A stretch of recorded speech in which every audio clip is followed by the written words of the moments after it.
नमस्कार विद्यार्थियों, मैं डॉक्टर मोनिका खेत्रपाल, सह आचार्य डूंगर महाविद्यालय बीकानेर। अपनी बीएससी पार्ट सेकेंड की लेक्चर सीरीज के अंदर मैं आपको थर्ड पेपर अर्थात ऑप्टिक्स प्रकाशिकी पढ़ा रही थी। इससे पूर्व के व्याख्यान में अपन 2 यूनिट्स पढ़ चुके हैं। आज के मेरे व्याख्यान में अपन थर्ड यूनिट प्रारंभ करेंगे। थर्ड यूनिट के अंदर अपन व्यतिकरण अर्थात इंटरफेरेंस के बारे में पढ़ेंगे। इंटरफेरेंस क्या होता है? इसको पढ़ने से पहले हम प्रकाश के कुछ गुण देखेंगे।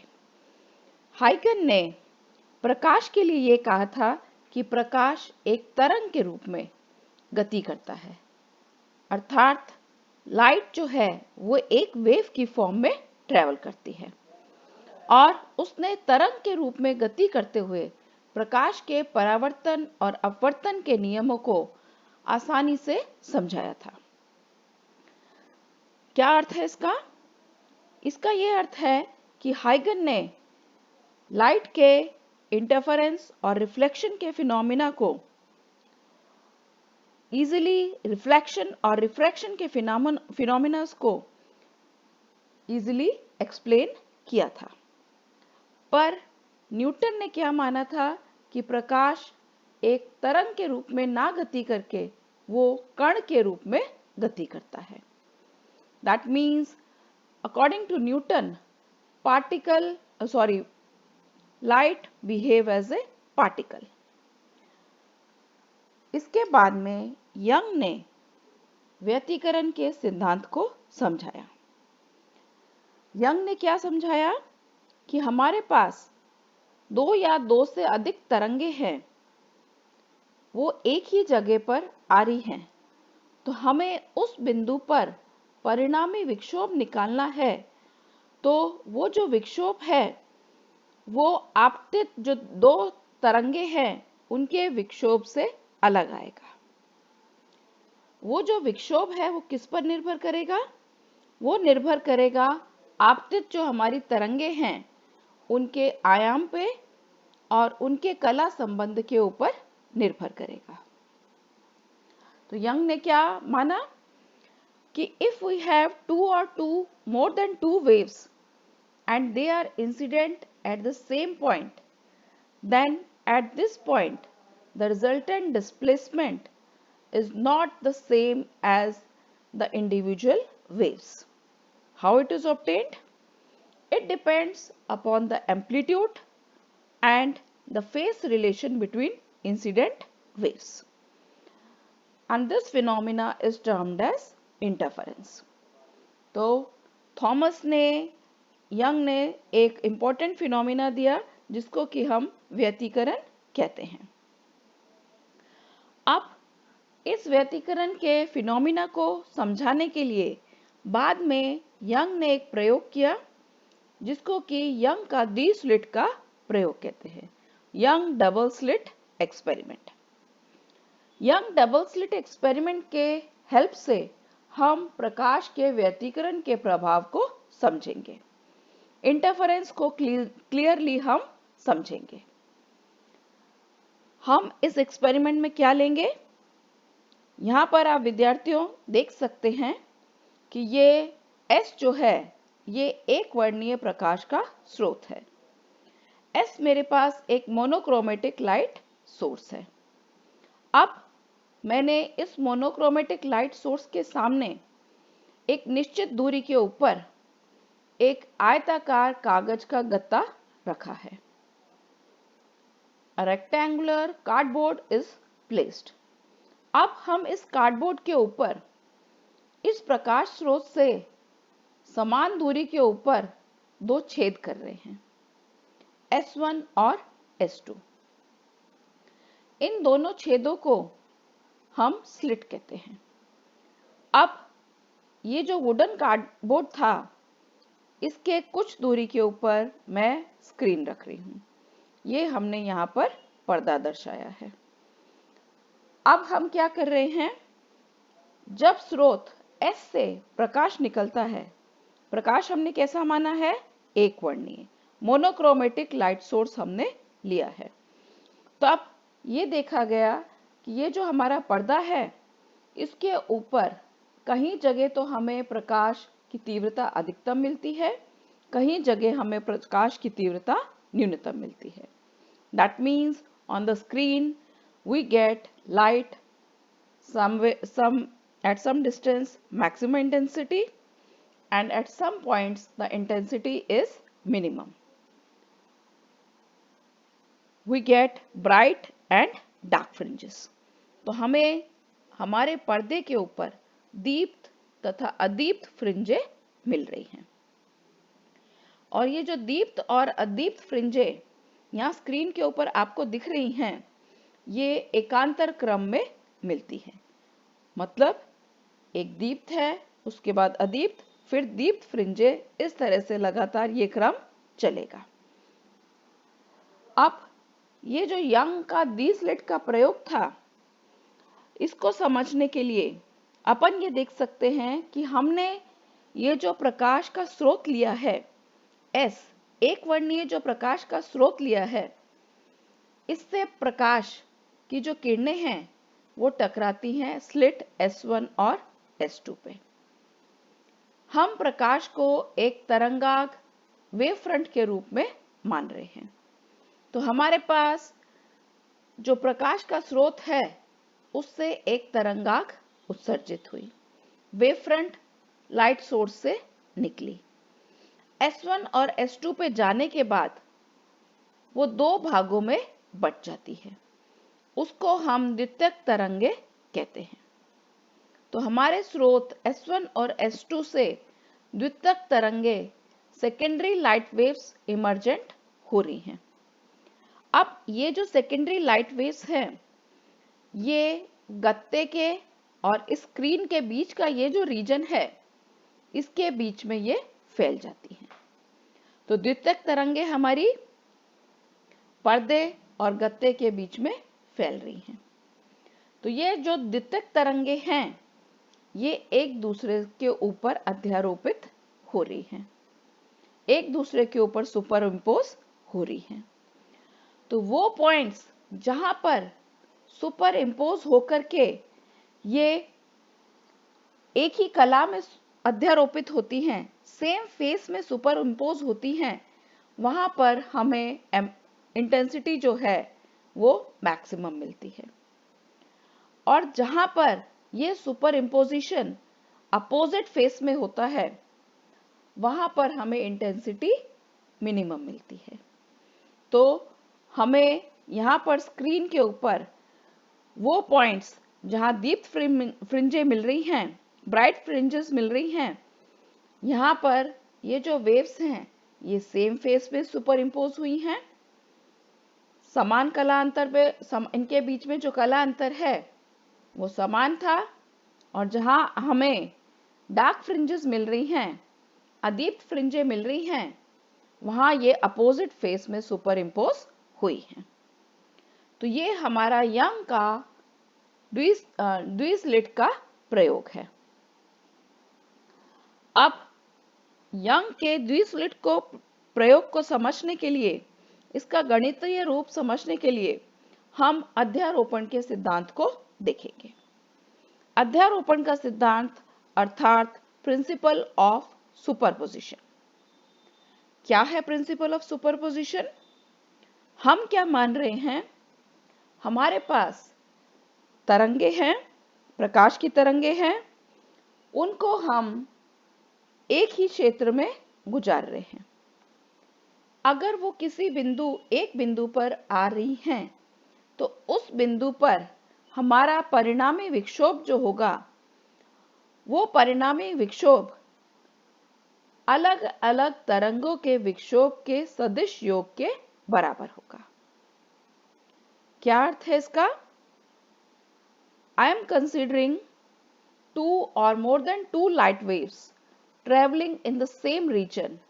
Then if they superimpose at a point, then the resultant disturbance at this point will be equal to vector sum of disturbance of individual wave.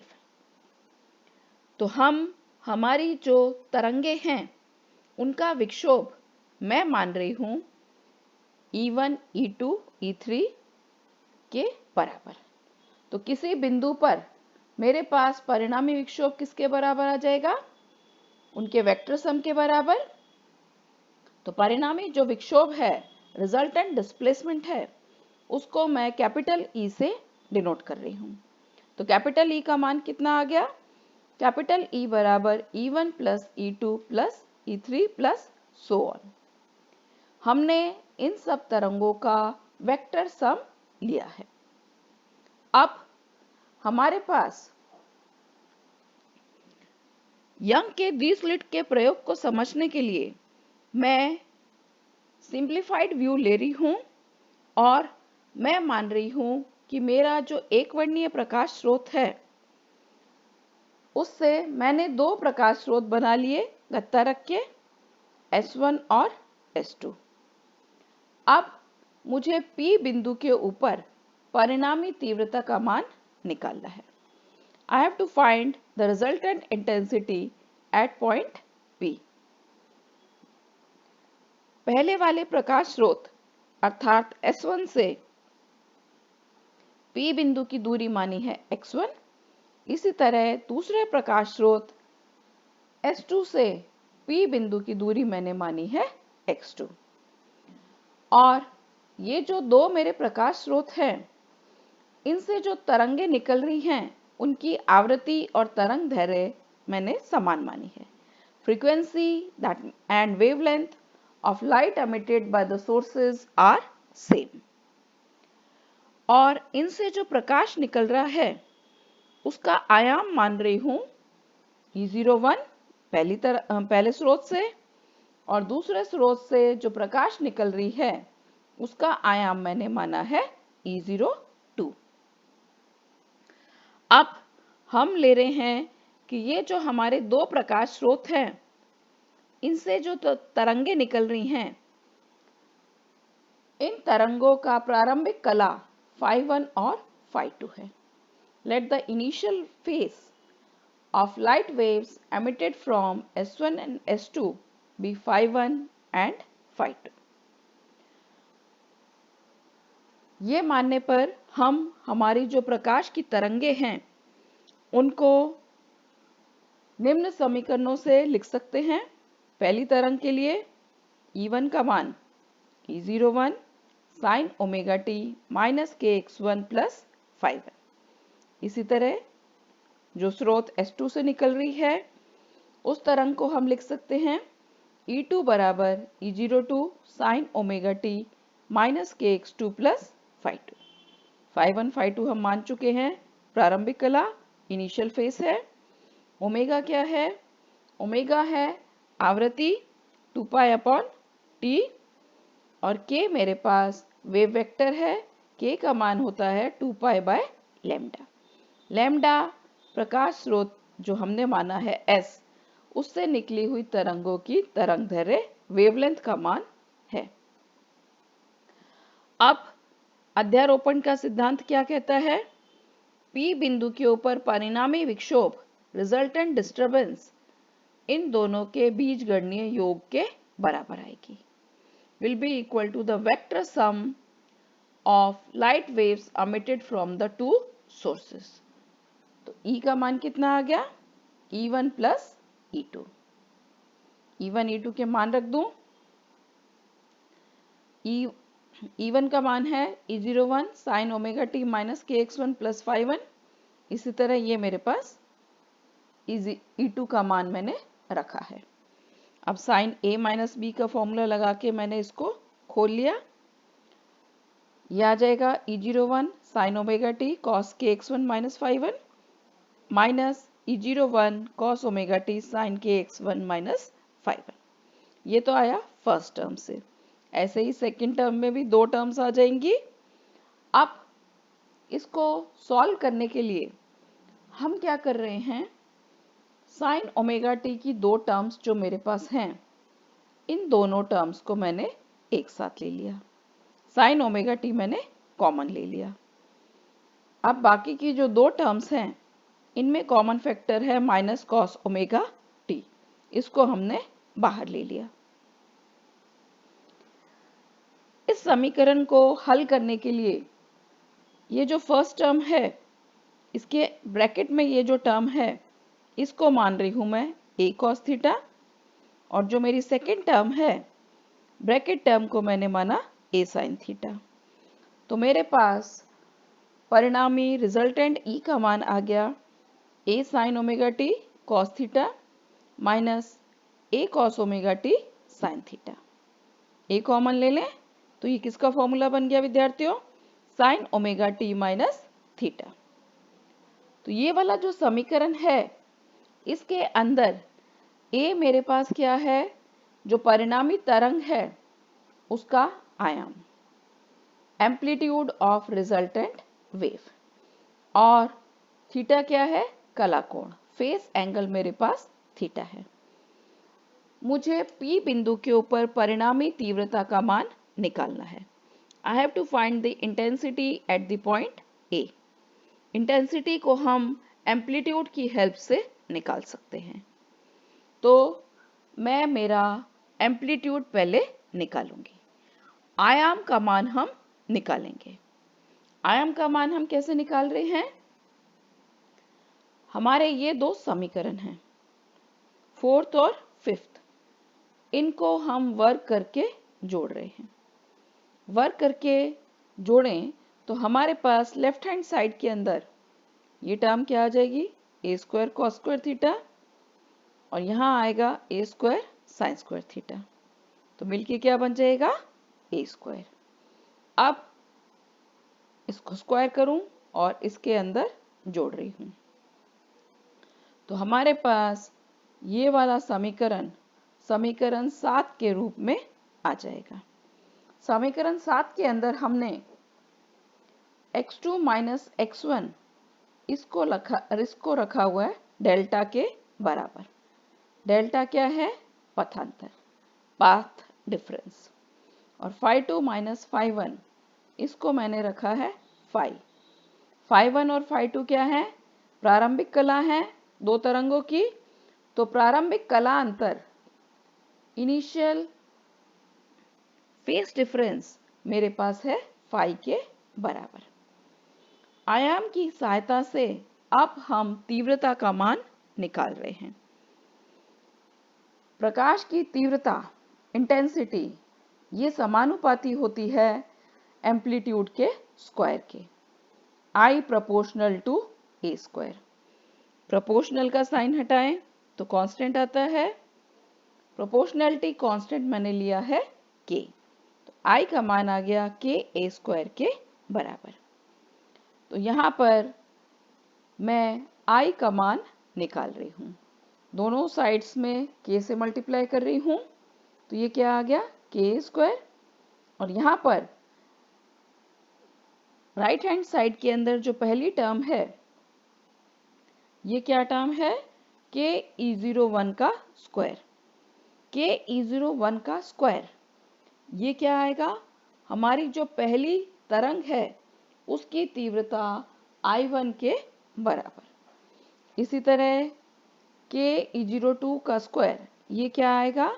दूसरी तरंग की तीव्रता I2 के बराबर। तो ये मान रख दें तो हमारे पास परिणामी तीव्रता I का मान कितना आ गया? I1 plus I2 plus 2 root I1 I2 cos k delta minus phi।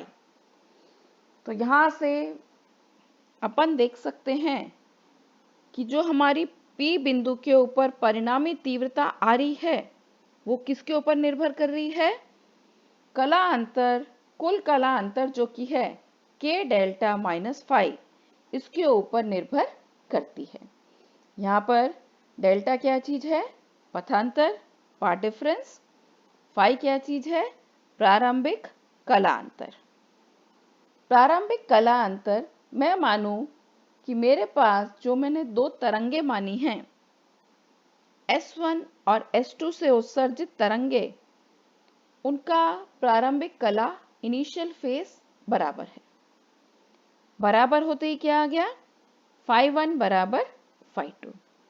तो phi1 बराबर phi2 रखते ही यहाँ पर प्रारंभिक कला अंतर इनिशियल फेस डिफरेंस ये आ गया मेरे पास 0। तो I का मान कितना आ जाएगा? I बराबर I1 plus I2 plus 2 root I1 I2 cos के डेल्टा के बराबर। यहाँ पर ये अपन ने दो स्रोतों से निकली हुई तरंगे अगर एक बिंदु के ऊपर अध्यारोपित हो रही हैं तो वो उस बिंदु के ऊपर तीव्रता का मान क्या होगा वो अपन ने निकाला है। तो हमारे पास उस बिंदु के ऊपर परिणामी तीव्रता का मान आ रहा है I बराबर I1 plus I2 plus 2 root I1 I2 cos के डेल्टा। यहाँ I1 पहली तरंग की तीव्रता है, I2 दूसरी तरंग की तीव्रता है, intensity of first wave, intensity of second wave, K का मान है 2 पाई बाई लैम्डा और डेल्टा क्या चीज है? डेल्टा अपने पास पथांतर पाथ डिफरेंस के बराबर है। तो किसी भी बिंदु के ऊपर तीव्रता का मान पाथ डिफरेंस के ऊपर डेल्टा के ऊपर निर्भर कर रहेगा। तो अपने अगले व्याख्यान के अंदर मैं आपको बताऊंगी कि डेल्टा के मान के अनुसार हमें स्क्रीन के ऊपर पर्दे के ऊपर दीप्त और अदीप्त फ्रिंजे ब्राइट एंड डार्क फ्रिंजेस किस तरह से मिल रही हैं। Thank you students for watching.